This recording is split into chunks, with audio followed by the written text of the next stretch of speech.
In this exercise, we're going to teach you how to utilize your AutoSteel tool. The first thing you must do is open up your PractiCAD exercise template.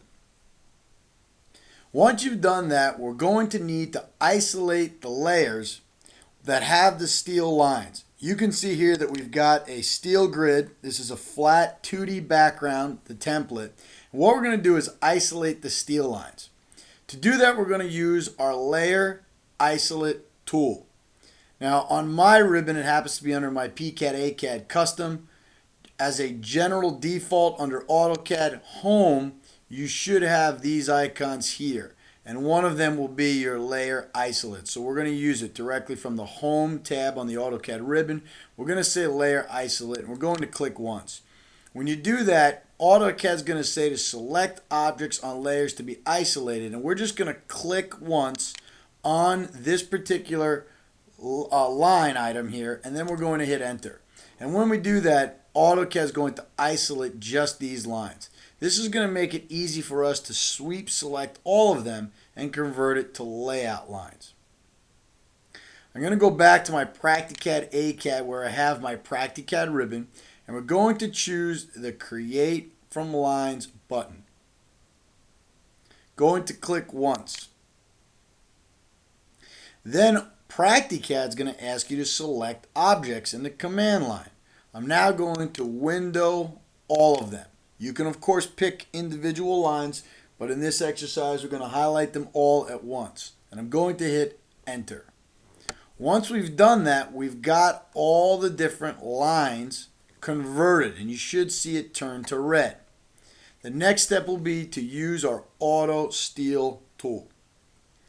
Going to go over to the PractiCAD ribbon.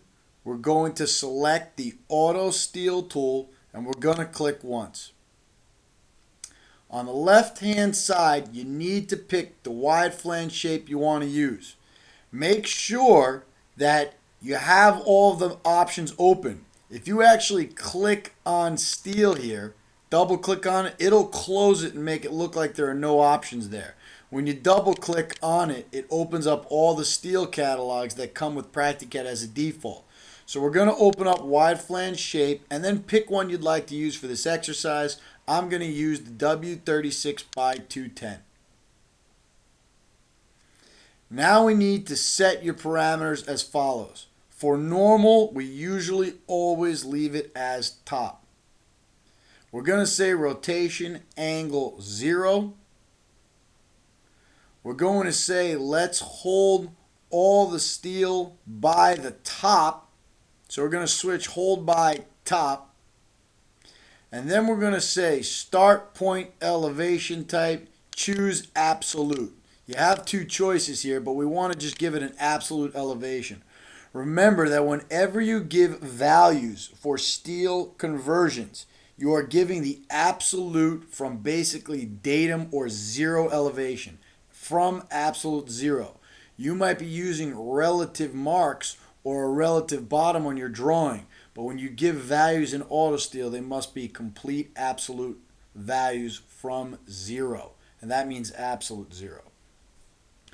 Put in 120 inches, or if you're working with Format Precision Architectural, you're going to see feet and inches here. It's all about what format and precision you're using, so you can type in 10 foot or 120.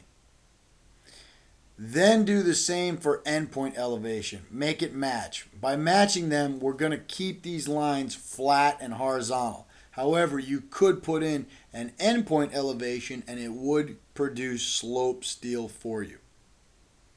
Once you've chosen everything, it is up to you whether or not you'd like to remove the layout lines or not. Currently, I have them not to remove the layout lines. If we check remove layouts, it will convert the layout lines to steel and we'll no longer see those lines. Once we've chosen our options, press OK. Now PractiCAD should be saying to you to please select entities. And here we can either highlight all of them or just the ones that are supposed to be of this beam type. So right now I'm just going to highlight these 4 and then hit enter. And that should convert those 4 beams to that steel type. Then what we're going to do is come back into AutoSteel and then select a different steel type, any one that you'd like to use. And then we're going to press OK again. And then we're going to highlight these here and hit enter. Once we've got our steel on the drawing, all you need to do is use your layer unisolate. Once again, that would be under the AutoCAD Home tab in your ribbon, and over here you should have an unisolate option. If you click on it, it'll unisolate everything and bring your drawing back. Now you've converted your drawing to steel and you're ready to start doing collision detection with your fittings. That'll conclude the tutorial on using AutoSteel.